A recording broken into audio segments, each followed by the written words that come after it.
Well, Tyler, as we have this conversation on Thursday afternoon, we've got several new players in the transfer portal, including along the offensive line. Notre Dame now has three players in the portal. We knew about Sam Pendleton.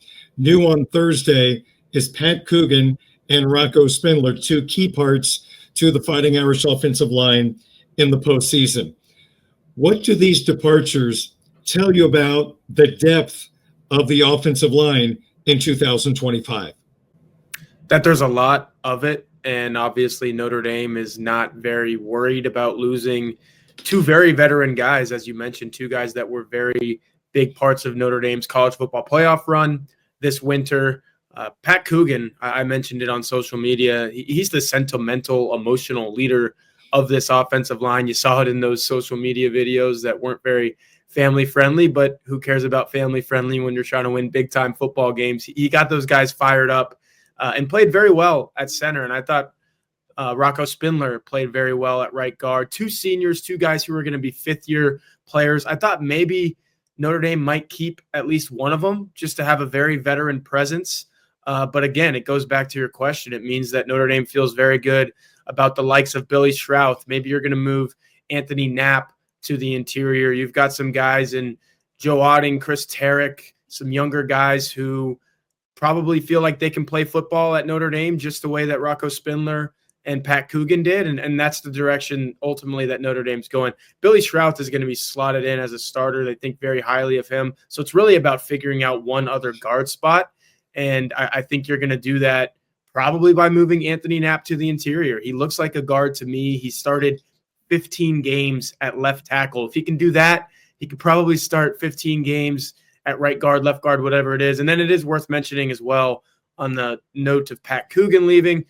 Obviously, he wasn't even a starter at the beginning of the season. That was Ashton Craig. Ashton Craig is going to get healthy, and then Notre Dame is going to slot him back into the starting center position. So it sucks to lose two guys like this, two Notre Dame guys, but they stayed for 4 years. They got their degrees, and Notre Dame's got some other guys who are on path to do that as well. I mean, Tyler, it's remarkable. You mentioned all the guard possibilities, and then a guy like Anthony Knapp and other tackles might be moving inside because you got Will Black coming into the program, and I believe they love Gerby Lambert. So the competition everywhere is going to be tremendous. Yeah, you just mentioned those two guys' names, and you probably didn't even mention the projected starters, as I would call them. I think Emil Wagner did enough to do exactly what he did in 2024 and 2025 at right tackle. And then Charles Jagasaw comes in and makes the second start of his career, the first start of his season at left tackle, and he plays phenomenally in that championship game. So I think he's probably going to start at left tackle.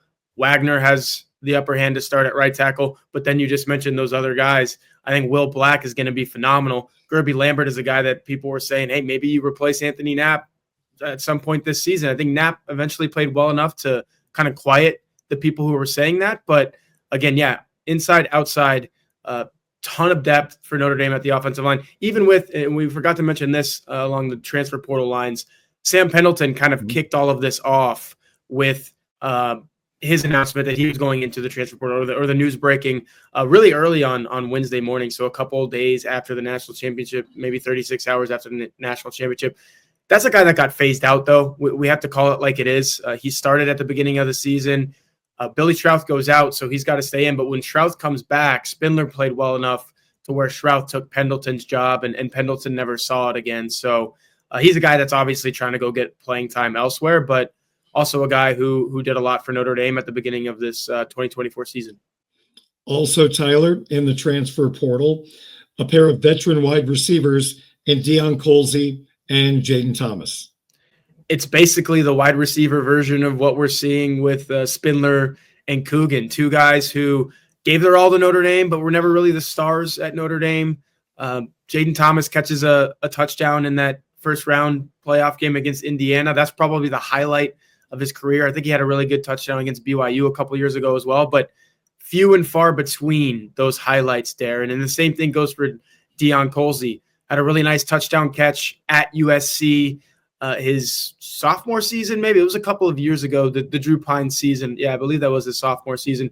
Not a whole lot else. So these are two guys who are looking for more elsewhere. And that's the case with Notre Dame's transfer portal haul. I think Jack Sobel, my coworker, made a really good comment. These are two guys who could have left after last season because Notre Dame brought in a transfer portal haul of Chris Mitchell, Bo Collins, Jaden Harrison.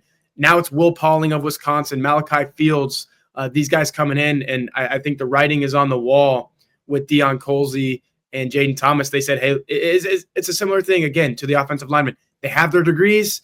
They could probably be stars elsewhere and say that they're Notre Dame graduates.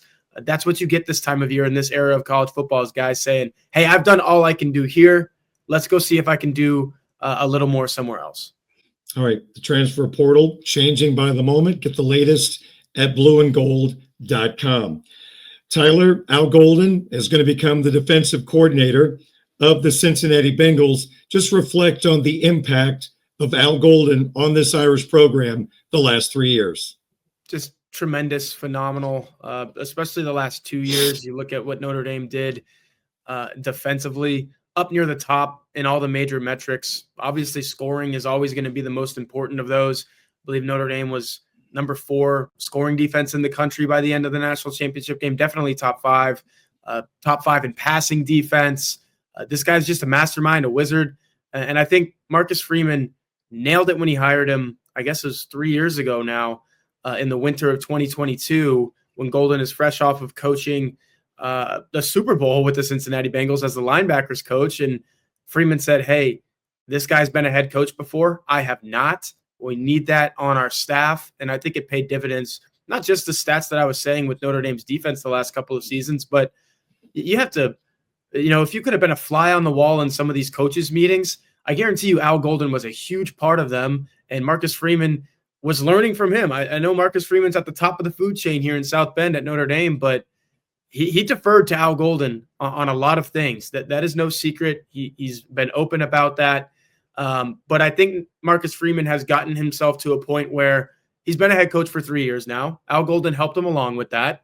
And you can be comfortable as a Notre Dame fan in saying, all right, Al Golden was awesome. He was a plus. He did so much for us, but you don't really need him if you're the Fighting Irish. I think you can survive. And that's probably where we're going with the next part of this conversation, right? That's exactly right. The options for Marcus Freeman, balancing bringing in someone like an Al Golden from the outside, but also you've got a rising star on your coaching staff in Mike Mickens. And that's the guy that I want to spend the most time talking about, because I put it out on social media. I think Notre Dame's next defensive coordinator is not hiding in plain sight. I think he is simply in plain sight. It's Mike Mickens. And you can't, well, you can, I guess. Marcus Freeman has a decision to make here, and he's got to do his vetting. He's got to look at external candidates as well. But he's been saying Mike Mickens is a tremendous candidate to be a defensive coordinator for months now, maybe even a year. I mean, I'd love to find the first instance of him saying that, because it's been a while. And I wrote that doesn't mean he's ready to be a defensive coordinator at Notre Dame. Marcus Freeman himself started at Cincinnati, was there for 4 years as the DC. Then he gets the Notre Dame job. But a year after that, he's all of a sudden the head coach. I think Mike Mickens is on a similar meteoric rise in the sense that once he gets to be a DC, he told me at Media Day, the national championship game, I did a one-on-one with Mike Mickens. I said, what is your arc? You're 37. Marcus Freeman is 39. Like, do you think you're almost right there? He said, yeah, I want to be a defensive coordinator. Then I want to be a head coach. So it's kind of tricky if you're Notre Dame, because if you give him the DC title, who knows? He might be the head coach at some group of 5 or maybe even a Power 5 school 3 years from now. But I think you have to look more short term if you're Marcus Freeman, and you got to say, this guy recruits the heck out of defensive backs, develops the heck out of defensive backs. If that means we have to promote him to defensive coordinator to retain him and at least get that for a couple more seasons, at least one more season, then you do it. And I think all parties are happy at that case. I think Mike Mickens would want nothing more, even though he wants to be a head coach at some point, than to be the defensive coordinator at Notre Dame in 2025.